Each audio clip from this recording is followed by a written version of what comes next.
Hello everyone, Rebecca here from Stocking My Pantry, and in today's video I'm going to be reviewing the book The Canning Diva Presents Meals in a Jar. So the Canning Diva is one of the more controversial figures in the canning space.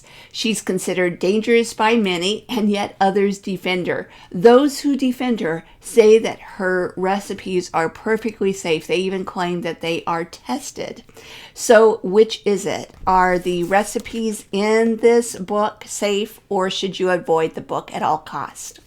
That's what I dive into in this video. In this video, I'm going to provide a detailed overview of the book, what's included in it, what I like about the book, and I'll also address some of the concerns that I have about some of the recipes. I'm going to point out how some of the recipes violate safe canning guidelines that are put out by the USDA, and I'll give my thoughts on how to tweak at least some of them to bring them into compliance with the USDA guidelines. Finally, I will share with you whether or not I recommend the book, and if I do recommend the book, who I recommend the book for. So let's go ahead and dive in. So before I do a deep dive into this book, I want to go into what I call the safe canning spectrum. There's all type of canners out there, and we've no doubt come across a lot of these different types. So the first one is strictly by the book. These are the people who will only use the USDA and Ball books, and they will, if you've ever been in a Facebook group with them, they will jump on people if they dare to even talk about another book or another recipe source. And if you really want to get them riled up, just mention electric canners. Not a good idea if you're in one of those groups. So that's the first group, strictly by the book. The next level on the spectrum are those who follow safe canning guidelines, but are willing to use canning recipes from other sources as long as those recipes follow safe canning guidelines.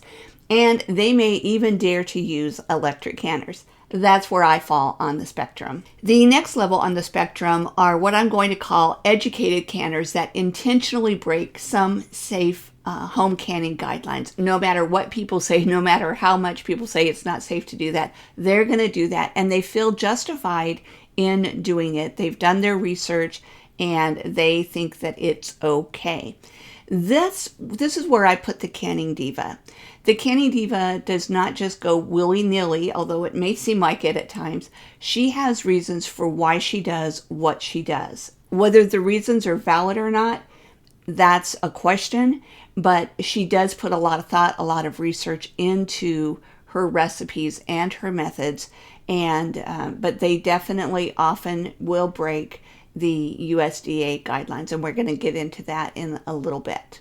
Okay, the final level on the spectrum are what I am going to call rebel canners, hardcore rebel canners. Some people would call Canning Diva, Diane Devereaux, a rebel canner, and yes, in some ways that is true.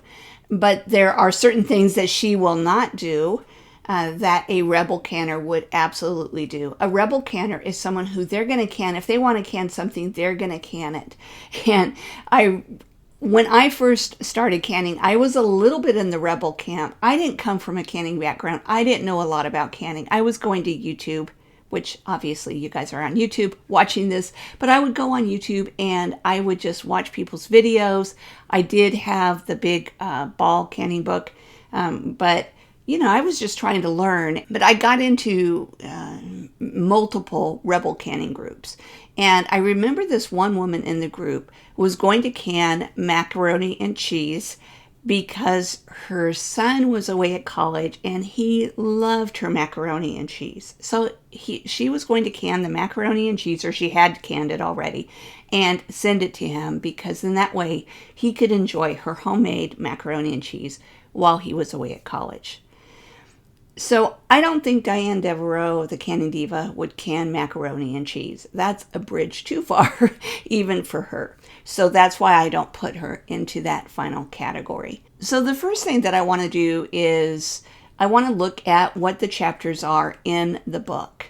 So the very first chapter in the book is called The Principles of Pressure Canning. And much of what you find in this chapter is going to be similar to what you would find in a lot of different canning books, basic information about canning. She also dives into a lot of the scientific elements of canning, about salmonella, about, botulism, about all that kind of stuff. And she also gets into things like the pH scale, the food pH scale, and how that impacts things. This chapter also includes information on the best practices, such as canning in a clean environment, how to safely store your home canned foods, and so on. If anything, this book goes more in detail into certain aspects of safe canning. And so that's kind of what I say is it's not completely willy-nilly. She does focus on safe canning, although as you'll see as we go into the book, there are things in it that I do not feel are safe canning. Okay, so let's continue on. The second chapter is Getting Started. And the Getting Started chapter focuses on various canning tools and supplies. It reviews various types of pressure canners. It explains the difference between pressure cookers and pressure canners. It covers important topics such as how altitude impacts canning, different jar packing methods, and it also gives you some great advice on how to plan your pressure canning. Basically, how to sit down with a calendar and plan out what you want to can, when you want to can it, that type of thing. So that is very, very helpful. One handy page in this chapter is the top 10 rules of pressure canning, such as keeping your vent pipe clean and letting pressure drop naturally to 0 pounds before removing the lid. But especially if you're new to canning, that is a great kind of at a glance look of the things that you need to keep in mind when you're canning. One really helpful chapter is ingredient substitutions. So this chapter is helpful because your family might have allergies or preferences, and you might need to tweak the recipe a little bit, or you may simply not have access to a certain ingredient. Maybe you forgot to buy it. Maybe you can't buy it where you live, that type of thing. So she gives a lot of different ideas of how to substitute different ingredients in a canning recipe. So the chapter provides substitution recommendations for salt, sugar, herbs, spices, vegetables, and more. Now, the chapter contains helpful information. I'd have to say I haven't researched it further to make sure all the substitutions are safe. So, for example, there's this whole list of different substitutes you can use for sugar. I would have to research to make sure all of the recommendations, or a recommendation for a substitution that I was going to use, is something that the USDA recommends. So that's just something to keep in mind with the recommendations. I have not, the substitution recommendations, I haven't gone through and checked all of those yet.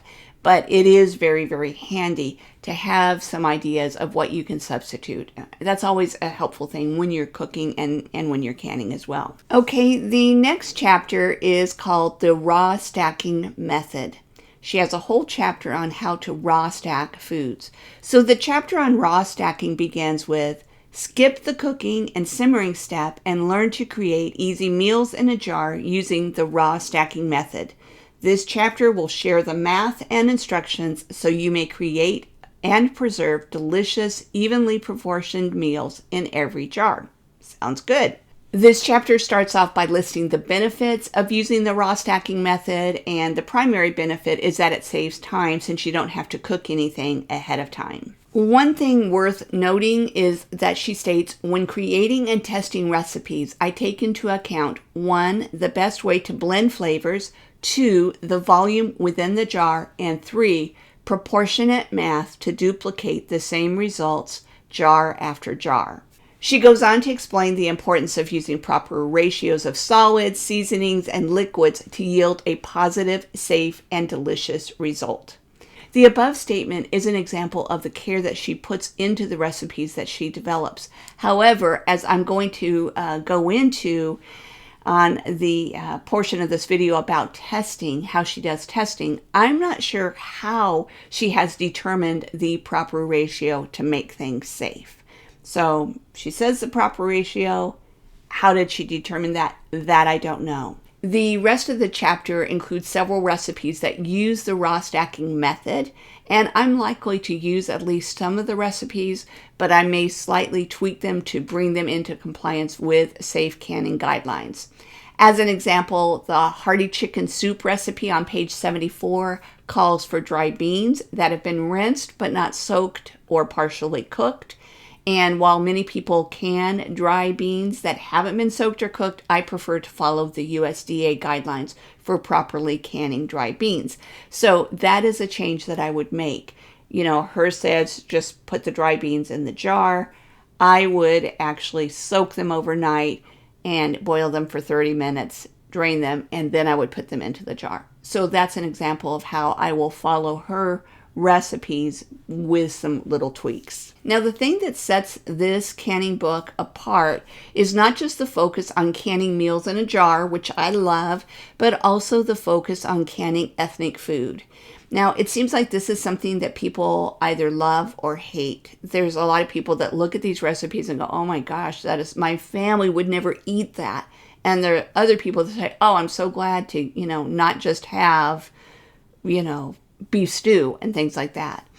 So a lot of it just depends on your personal preferences. If you are a canner that prefers just standard American fare like beef pot pie and chicken soup and things like that, this is probably not the best book for you. She does have some of those types of recipes, but it leans heavily on the ethnic recipe side of things. So if you and your family enjoy ethnic foods, you're more adventurous eaters, this could be a really good book for you. If not, then this probably is not the book for you, regardless of any of the other factors such as, safety issues and things like that.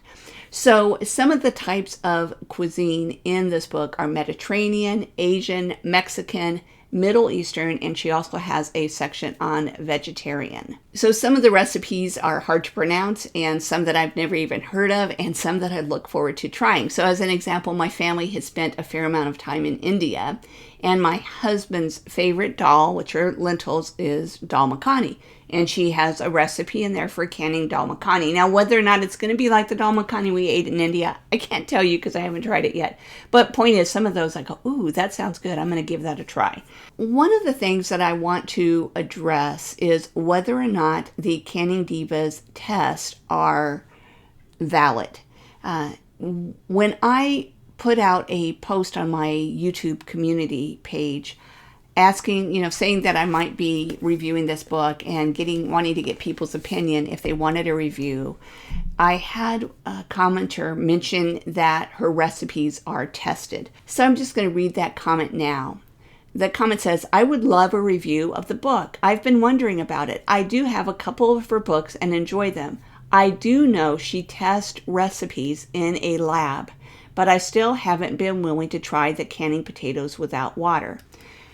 So I'm going to touch on the lab testing that she's done in a bit. And I want to say, though, that this idea that her recipes are tested is a big reason why I wanted to do a review of this book. The sweet lady who left this comment clearly wants to do safe canning. There's the thought, the conception that it's been tested in the laboratory, therefore it's safe. But let's talk about some of the testing claims in this book. So a big issue is that the parameters of the test and other details are unclear at best or at worst misleading. The book uses the word tested multiple times. However, for the most part, it's unclear what type of testing was actually done. So I'm going to give you a few examples from the book.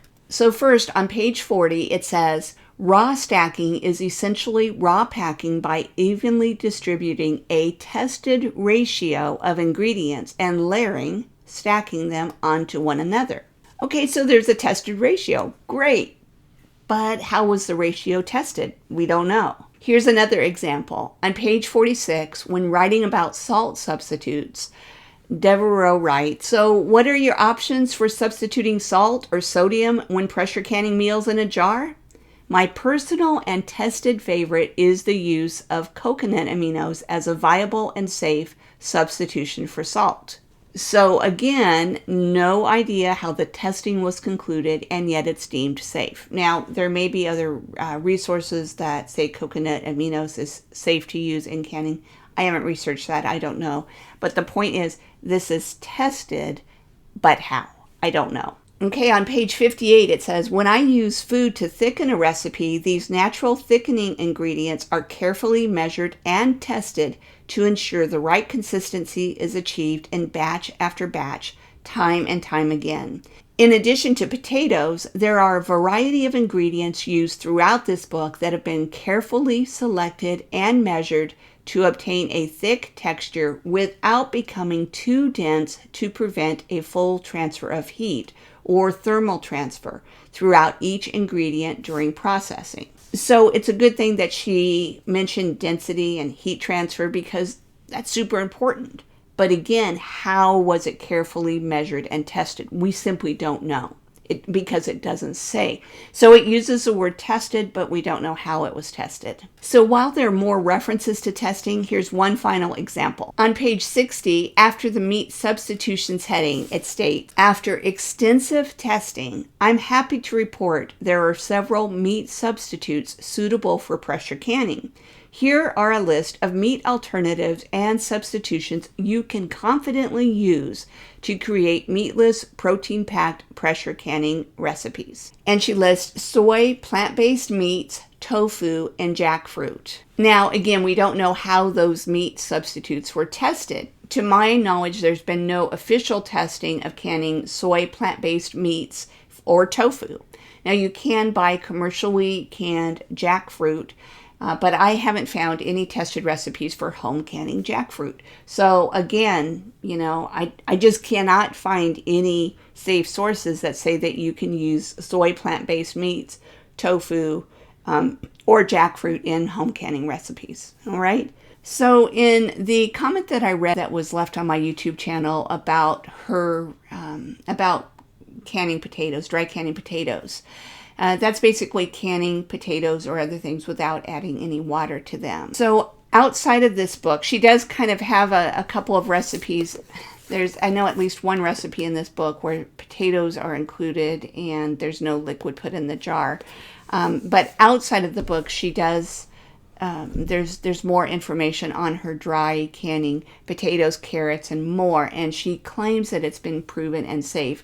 She even shows at least one can or two of dry canned potatoes and shows the laboratory test that shows that there's no botulism present. And the challenge with this is that a lot of people now feel confident, like, see, it's been tested, it's safe to dry can potatoes. So the problem is that there are a lot of issues with the test that she conducted. The first problem is that there's no evidence that botulism spores were present in the potatoes before she canned them. So you can't inject botulism spores into something to be able to test it. Thankfully, you can't do that at home anyway. Thankfully, it's, you can't go on Amazon and buy botulism, which is a good thing because it's a bioweapon. But so there's no way to know that there was botulism in it before she canned it.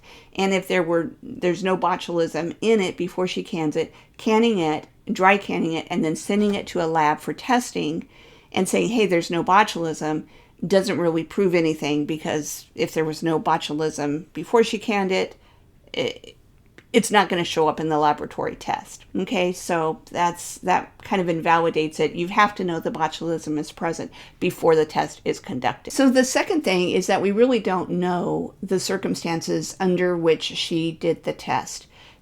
Were they homegrown potatoes? Were they store-bought potatoes? What variety of potatoes? Did she can them in her home kitchen? Did she use a commercial kitchen? The bottom line is we don't know any of that information about the test. And finally, from what I understand, she only had 2 jars tested. So 2 jars is a very, very small sample size, especially when you don't have any idea whether or not there was botulism in them to begin with.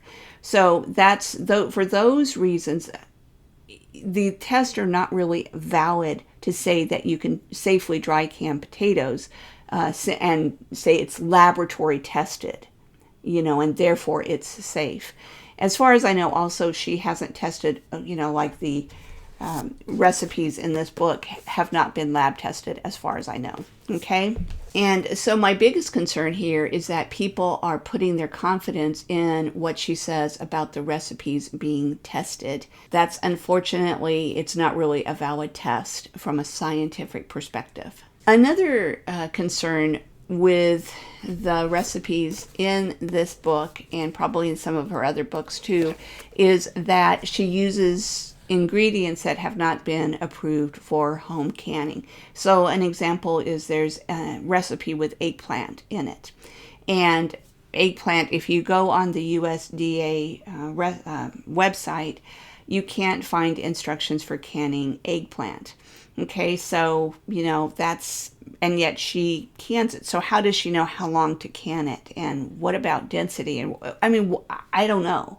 Maybe there's issues with it we don't know because it hasn't been tested. So, and yet it's in a recipe, at least one recipe, I think, in her book.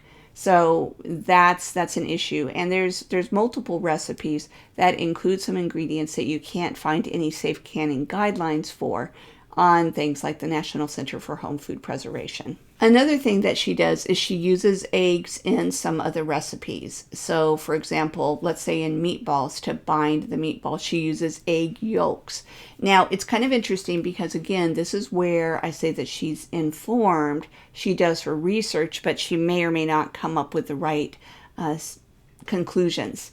So on page 59, she talks about using eggs in recipes. She only uses egg yolks. She gives the reasons, and it has to do, I think, about the protein level or something. I can't remember now exactly what it was, but it sounds very good and scientific. She cites as a source the book Egg Science and Technology, and so this gives the impression that the use of eggs in canning is based on science. So I looked up that book, and it was more than $100 on Amazon. It's one of these, I think it must be out of print or something. And so, I didn't want to buy it. But what I did is, first let me say, it looks like it's geared for people in the egg industry. It doesn't look like it's geared for people like us, home canners, home cooks, that type of thing. So what I did is that I went on Google Scholar to see if I could find a copy of the book. And they only had really, I think, the table of contents and a little bit more than that. But I skimmed through the table of contents and I could not find any information about preserving eggs, using eggs in, or at least not in canning. I couldn't find anything about using eggs in canning. There was information that I think she probably drew from, I could see in the table of contents about protein levels in egg yolks or something like that. I'll link to that, the Google Scholar book, the PDF version that will kind of give you an idea of what's in the book. So the point is, a source is cited, but I don't really know exactly what the source says, and it doesn't appear to be talking about home canning. I think what she did is she, again, did her research. I have to give her props for that. She does her research, she digs into the science, and then in her mind, she makes the decision, okay, it's safe to do this in home canning.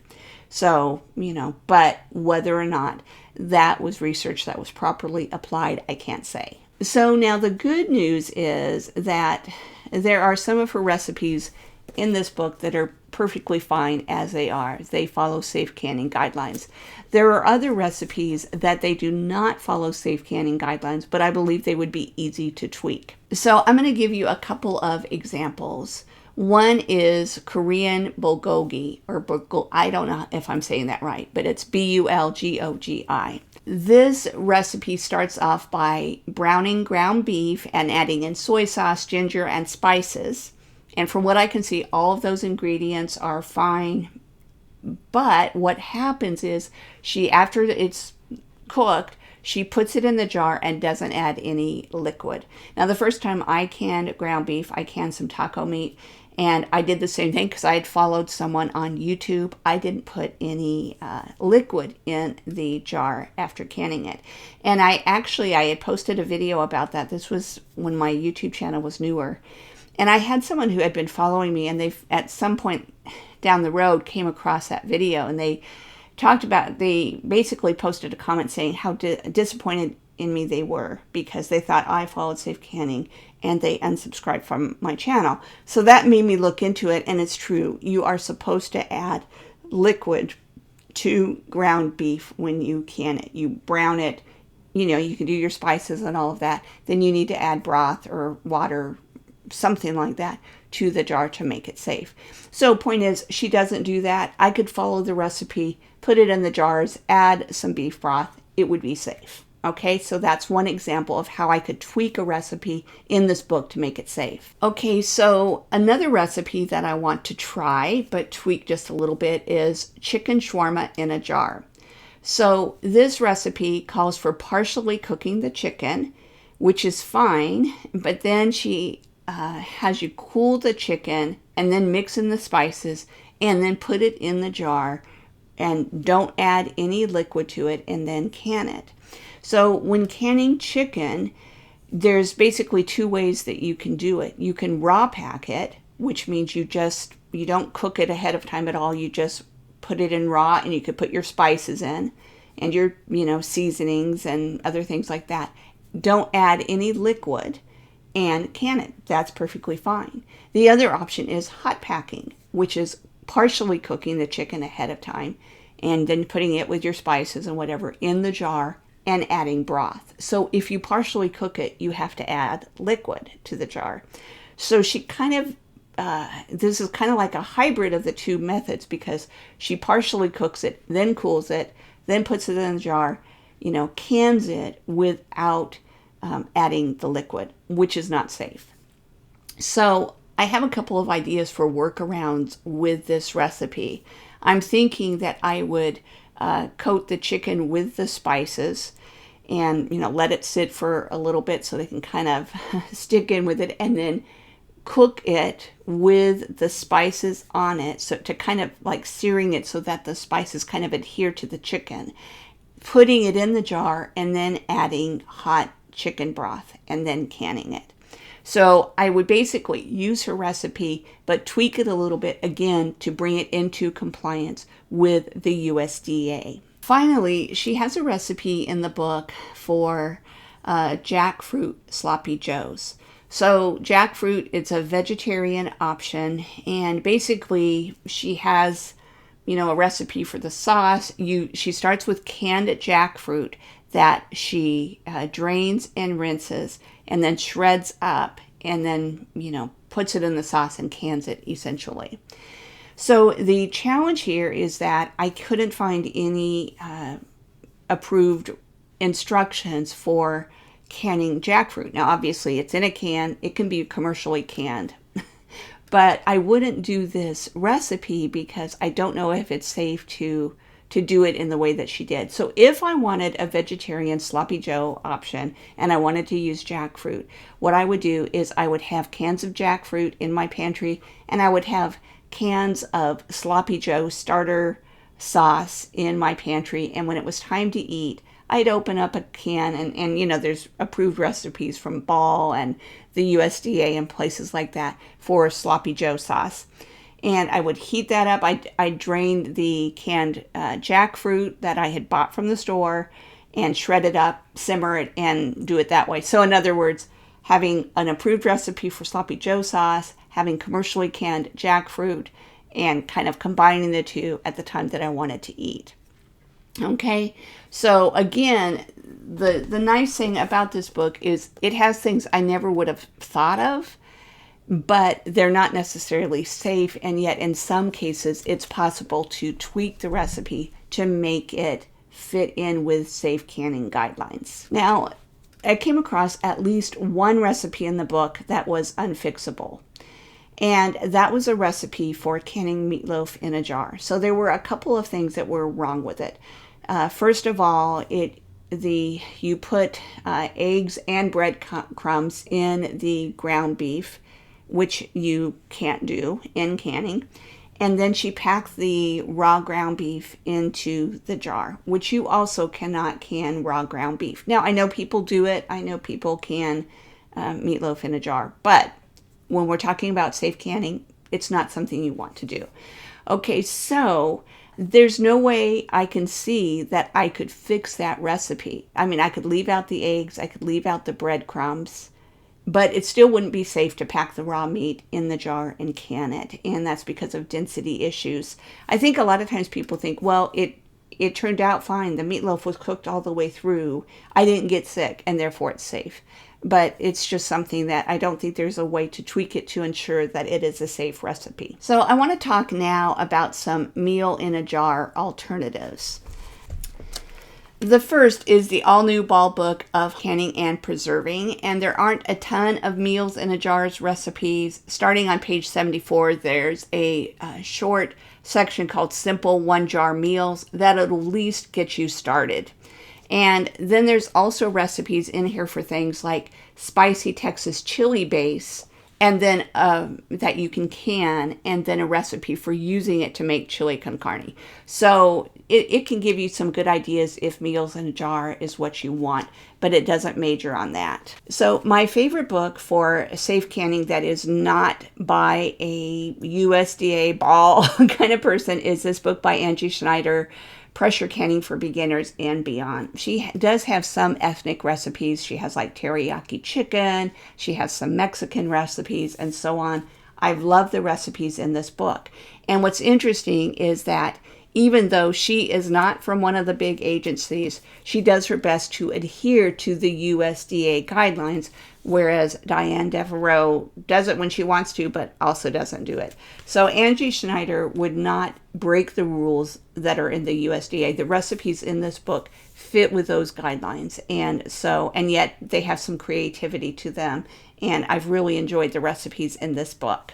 I also want to point out how the recipes in this book differ from the recipes in this book, and I'm going to give you an example of both books contain a recipe for canning meatballs. So in the Canning Diva Meals in a Jar book, she has a recipe for Lebanese kofta meatballs, and the recipe includes eggs and breadcrumbs. Neither of those ingredients are approved.